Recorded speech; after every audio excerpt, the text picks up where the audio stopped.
Welcome back. Well, it has been 1 week since Election Day, and control of the House of Representatives still not been decided. Republicans are just 4 seats away from clinching the majority. Of course, Republicans have the majority in the Senate, but 2 Republican-held House seats are expected to become open once the new Congress begins. President-elect Trump selected Florida Congressman Michael Waltz to be his national security advisor, and he has selected New York Congresswoman Elise Stefanik to be the U.S. ambassador to the United Nations. Both districts are expected to remain Republican, but the vacancies could shrink the GOP majority, which could impact government funding. Joining me now is West Virginia Congressman-elect Riley Moore, who won with 70% of the vote in his election. He's also the current West Virginia State Treasurer. Congressman-elect, good to see you. Congratulations to you, and thank you for being here. Maria, thanks so much for having me. So tell us about the makeup of the House right now, because you do have President Trump tapping into GOP lawmakers to put them in place for the Trump administration. Are you worried that this is going to take away from the GOP majority and impact funding bills? No, I don't. I think, look, we're on path here to certainly have a majority. And as I understand in New York, it's a pretty quick turnaround to replace a seat where we have Representative Stefanik is now going to be the UN ambassador, which, by the way, I think is an excellent pick. And also with Representative Waltz in Florida now becoming the national security advisor. So, no, I don't think that this is going to affect our majority. And one specific reason I'd like to point to, because this party has never been more unified than we are right now. We clearly have a mandate from the American people to govern and govern in a conservative manner. And that is exactly what we are going to do. So I think our unity is going to keep us together here and drive forward the America First agenda. So the election for the Speaker of the House is in January. The vote January 3rd, 2025. Are you expecting to support Mike Johnson? I am. I am expecting to support Mike Johnson, and I think the conference is going to support Mike Johnson. And we just need to get to work and move forward. These first 100 days are going to be so critical to President Trump's agenda, and we just need to get to work immediately on that. That's what the American people want to see. Well, I'm very pleased that President Trump is first dealing with national security in terms of many of his picks, in terms of national security and Michael Waltz and really focusing on immigration and national security. And part of that conversation is China. China is expected to be a top concern for the new Congress, with some lawmakers pushing to end China's preferential trade status. Beijing's top climate envoy taking a swipe at Trump's environmental policies yesterday, telling reporters that China is concerned about U.S. climate policy changing. Congressman-elect, I mean, this is really rich coming from China, given that they are the producer of products for the world and the biggest emissions abuser out there. You're planning to introduce a Trump reciprocal tariff bill, allowing the president to unilaterally impose tariffs on any country if they have tariffs on the United States. Tell us about that, because China's trade surplus is reportedly on track to reach $1 trillion this year. It's already up to $785 billion in the first 10 months of 2024. Tell us about your bill.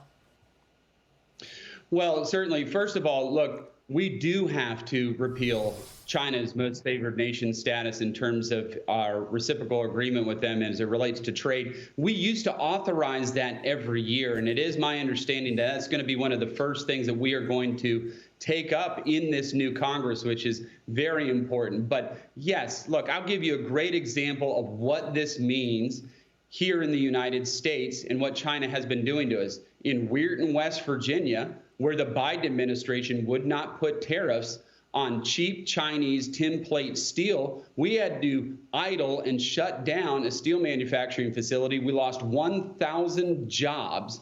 And now guess what's going to happen? China is going to raise the cost of tin plate steel in this country, and they're going to corner the market. As President Trump has rightly said, we are for free trade, but we are for fair trade. Now, luckily, West Virginia was able to step in. We put $50 million in to recapitalize that facility, and we're now going to make electrical steel for transformers, which is great. But we can't have China come in and step on us again and destroy our steel industry in the great state of West Virginia. Now, that happens everywhere, but I would point out we only have now one blast furnace left in the United States that makes tin plate steel.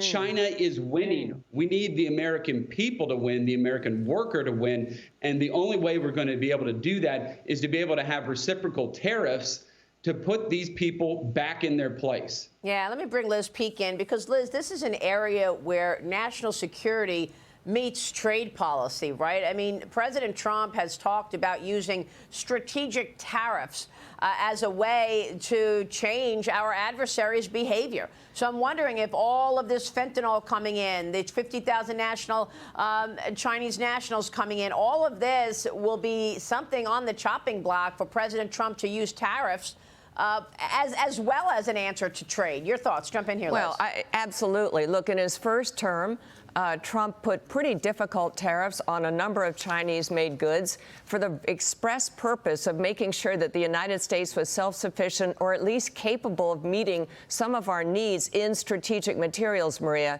And by the way, the Biden administration, even though they were highly critical of everything Trump did, they kept those tariffs in place. There is definitely room to do more. And by the way, it's not just the United States that is pushing back against China now. Other countries, the EU has imposed tariffs on EVs coming into their region from China. The United States undoubtedly will do the same, if not more draconian tariffs.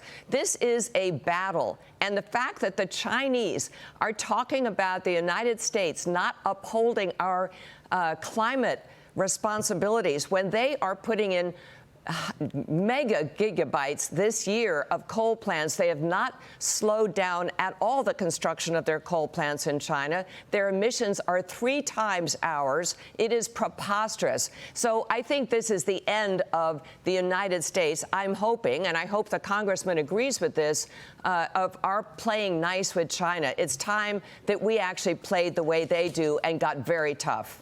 What do you think, China? What do you think, Congressman? Is China going to be the issue that unites the Congress, and are you going to be tough on China's behavior? Absolutely. I mean, as I just outlined, I mean, they cost us 1,000 jobs just in Weirton, West Virginia alone. And on the coal issue, look, they're going to have more coal-fired power plants in the next 20 years built in China than we have in the entire United States. So this whole climate thing, I mean, it's a total farce.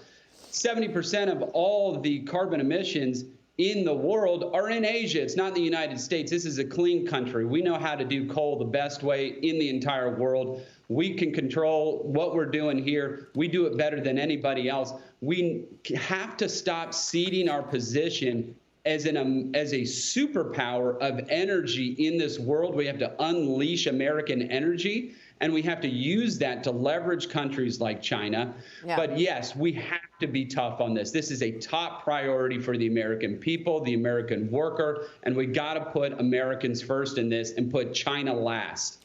All right, Congressman, we'll be watching your work. We appreciate your time this morning. Congressman-elect Riley Moore, thank you, sir.